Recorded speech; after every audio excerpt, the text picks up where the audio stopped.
All right, it is Wednesday again, and we are back for another episode of Inside Gateway right before Turkey Day. So we have Shanna today. Shanna, why are you here today? Like, why are you at Gateway, I guess? Why am I at Gateway? I began adoption case management back in April. Okay. And so, yeah, that's what brought me to Gateway. So how did you first hear about Gateway Woods? Yeah, we actually adopted our oldest son almost 10 years ago, and Gateway did our home study for him. He was an international adoption from Ethiopia. Okay. And then 2 subsequent adoptions after him. And Jan did each of our home studies, and she knew my background. I have my master's degree in marriage and family therapy, and so we would talk about that. And she said, if you ever think about working for Gateway, let me know. And we would touch base here and there at different events, and finally it worked out. So, yeah. Very good. So how many hours a week are you, or a month, I guess? Yeah. Well, it really varies depending on how many home studies I do. I typically just try to do one because I also have another job. Okay. And so I would say roughly 20 hours a month, maybe Okay. a little bit more, maybe a little less. So. Very good. And as always, if you have questions from the field, looks like we have some technical difficulties. Sorry. Pressed the wrong button. So anyway, ask us questions, but we'll keep moving. So, so what is your other job? I mean, so which one is the side hustle, I guess? Well, don't tell my other job. I really love this job. It just fits really well with my passions, and I love to write, so I get to do that. Doing the home studies, I get to meet new adoptive families and share my experience as an adoptive mom and parent, and so I really enjoy that. So my other job is Safe Families for Children. I'm a family coach supervisor, and I oversee what we call hostings of children placed in Safe Families care. Very good. So you love to write. I do. We're always looking for stories to be written, so or blog posts. So Okay. we will hit you up on that if you're interested. Okay. So we're not going to twist your arm, but maybe just a little. So 10 years ago was your first adoption. Like how far, or I guess how many years at that point were you married? Yeah, so we got married in 2002. Okay. And we adopted Levi. He was born in 2000. So wait a second. So is that a high school sweetheart then? Because that was pretty quick after you graduated high school. We got married in college. Okay. Yeah. So, but we met in college. Okay. But it was like we just knew.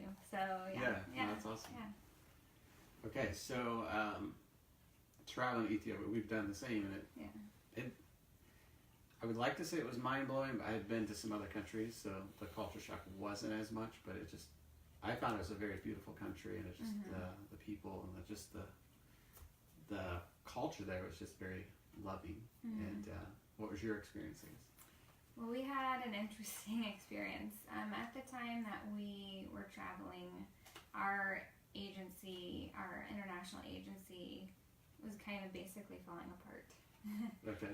And so our experience in country was pretty different than most, and we didn't have a lot of support, and things were not going well in Ethiopia, is what we were told at the time. And so they suggested that we spend most of our time in our hotel and not take our son out. And so we were there for 2 weeks and spent most of that, inside bonding with our son, which was, we see that for the blessing, that it was, and being able to attach, with him and use that time for that. But we went out, I think, once or twice, but that was hard too because we weren't able to take Levi with us out. They didn't want us to do that. Sure. And so, it was a really different experience. So you just went the one time? Right, yeah. Okay. So it was before the laws, and so it was just after that the laws changed, and then you had to do the 2 trips. Yeah. So, Yeah, the first trip was nice because you got to meet, obviously, our son Josiah, but then you did have time to really kind of travel and get to know the country and the culture just a little bit to really inform you later to share with him because I think that it brings a lot of value, because them as a very young child, they don't know the history of Ethiopia, but as they get older, they're more curious, and it's fun to be able to show them pictures and just your personal experience that you had when you were there. So we took the pictures that we made, and we were able to meet the nannies and all of that, and made a first year book for him that we revisit frequently, and we bought little toys and trinkets that we gave along the way, and so very good. So with the international adoption, and then your other two, are they domestic or domestic? Okay. Yeah. Explain a little bit of the difference to the people that don't understand from your side. Obviously, from a case manager, you can explain the difference, but personally, how did you feel the difference was? Yeah. So I always have to throw in a caveat that our adoptions were not what happens typically. So both of our subsequent adoptions were through word of mouth. We were not pursuing adoption at the time, although we did want to add to our family. And so people who knew that we were an adoptive family ended up contacting us and asking if we were interested in adopting again. But typically in domestic, you put your home study in, or you go through the home study and you put your profile about yourself and your family and all of that, and birth parents look through that and choose you that way. And international, you have your home study and all of the international requirements, and the agency then matches you with a child that best fits with you, and you are able to look through that child's profile and see if it's a match. So, yeah. Very good. So it's kind of, I guess, if you want to boil it down in very basic terms, domestic, your profile's getting looked at. International, you're looking at the profile of the child. Yes. So kind of opposite ends of that spectrum. Yeah. So what is one thing you've learned since working at Gateway or adopting through Gateway that God has taught you? I think just that He's sovereign, and that He has a perfect plan for you and your family, and you just have to trust Him through the process. It can be just overwhelming at times, a little uncertain as well, and so just that He is faithful and good, and He's sovereign. So Very good. So what is one thing that you really love about this job, or I guess you're just working with adoptive families? I think just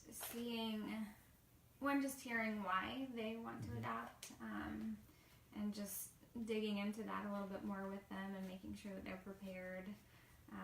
And it also helps me reflect back on our journey, and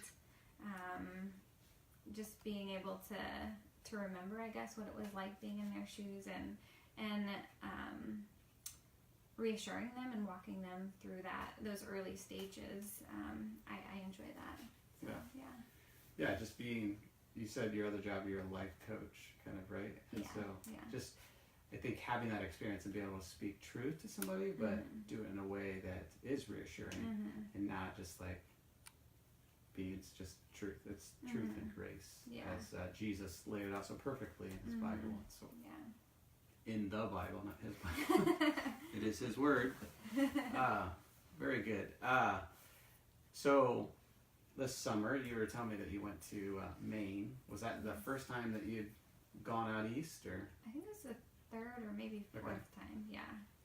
To Maine, or just on the East Coast? To Maine. Okay. We love Maine. So what do you love about Maine? I went there when I was 8, so kind of bring out some memories for me again. I don't know what it is.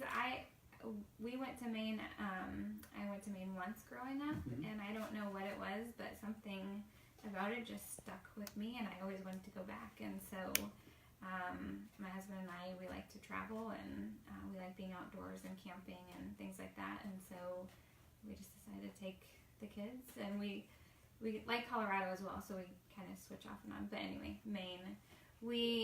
I think it's just all all that it has to offer. You're on the coast, you have that, and lots of hiking, and just a very natural environment.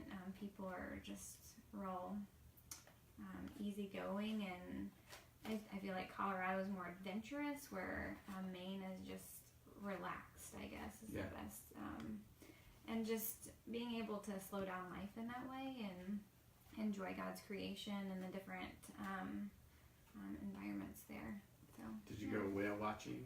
We did not. We have not done that yet. I'm a little bit. I don't want to get seasick. So. But yeah, our kids love to go crabbing.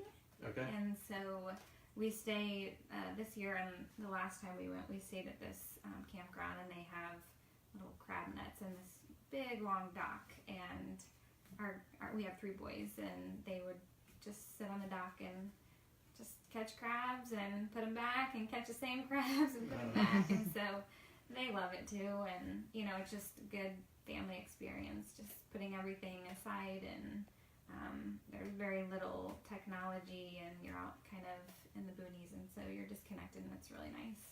Yeah, I remember Acadia National Park and Beehive Mountain, I think is what we hiked. But yeah, you told me about that. We did not do that, but we did recommend that to friends and so I think it's not for kids. But, yeah. I was 8, so I don't know. I was the youngest. But, and our oldest has special needs, so it's a little bit more difficult that way. But and that, I think, again, about Acadia is we can do a lot with our son who has special needs. They have lots of biking paths and easier trails that he can walk or bike on that some other places might be a little bit more difficult. So we can still do our adventures as a family and do it on a level that he's able to do as well. So, very good. Yeah. So lobster or crab? Which way would you go if you had the choice? I'll say lobster. Okay, especially in Maine, I think you want to go lobster. Yeah, and it's cheaper out there too, because and super fresh. Yeah, oh, that's great. Yeah. So Thanksgiving is tomorrow. Yes. What is your go-to Thanksgiving dish to either make or eat? Well, my niece requested that I make sweet potato casserole, so I'm doing that. And I was just making these little miniature brownie bites that have like peanut butter in them. So kind of like a Buckeye, but a brownie. Yeah, kinda. Okay. Yeah. I made them for my youngest son's birthday, and it was requested that I make them. It was a hit. Yeah. Yeah. So, but my mom, I love her pies, so I'm hoping she has an apple pie. Nice. Very good. Yeah, it's fun to see our boys kind of like our oldest Josiah loves pumpkin pie, and then Jude is our second oldest, and he's been saying all week, I love pumpkin pie because I had it at preschool and I ate it all or whatever, but before that he didn't want it. And so it's just fun to see how they're getting kind of their own little traditions and likes. Just like we take that for granted, just like, sitting down with turkey and mashed potatoes and the stuffing and the dressing. I guess dressing and stuffing are probably the same thing, but gravy. But it's just one of a kind food that you're not getting every day, but it's so good. Yeah. And that's always fun to look forward to that, especially the pies, the spread of that. Yeah, my kids love pumpkin pie. I'm not a big fan of that, but yeah. And then something that we always grew up with eating is chicken and noodles. And so we have the turkey and then chicken and noodles. Nice. So yeah, we would, like, I think it was, my grandma's, my dad's side, that we would have the big lunch, and then they would take, like, the turkey and maybe the ham or whatever's left over and just make soups for supper. Yeah. And it's kind of fun. Yeah. So, because you're already bursting at the seams trying to, we have to eat again, but it's just a lighter fare there, so. I always look you don't have to, but you might as well. That's good, isn't it? Yeah. Your point well taken. I kind of have this pressure that I need to eat as much as I can. I don't know why. This is so good. Very good. So we've kind of covered a lot, and is there anything else you would like to add, or? I just So I really love this job. I love the people. I think the hardest part of the job is that it is part-time, and so I don't get to see you guys very often. I don't feel super connected in that way, but everybody's been really friendly and great, and so in that way I feel part of the team, and even though I don't see you guys that often, but yeah. Yeah, well, we're glad to have you, and we're thankful that you have the personal experience to bring in helping those families. And it's just really neat to see Gateway Woods. It's a big organization, and there's a lot of people, and we all bring our own skill set that God can use to glorify His name. And so I'm thankful I don't have to wear too many hats. And the hats I wear, that I have somewhat a skill set too. So I'm thankful that you bring a whole nother skill level that I personally don't have, or maybe Emily. But we all do our part, and that's what makes it special. So. Yep.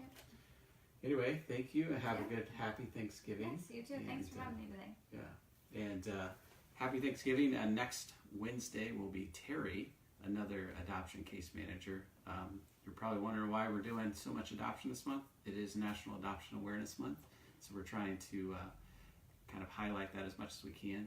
And we thank you for joining us today, and don't eat too much turkey.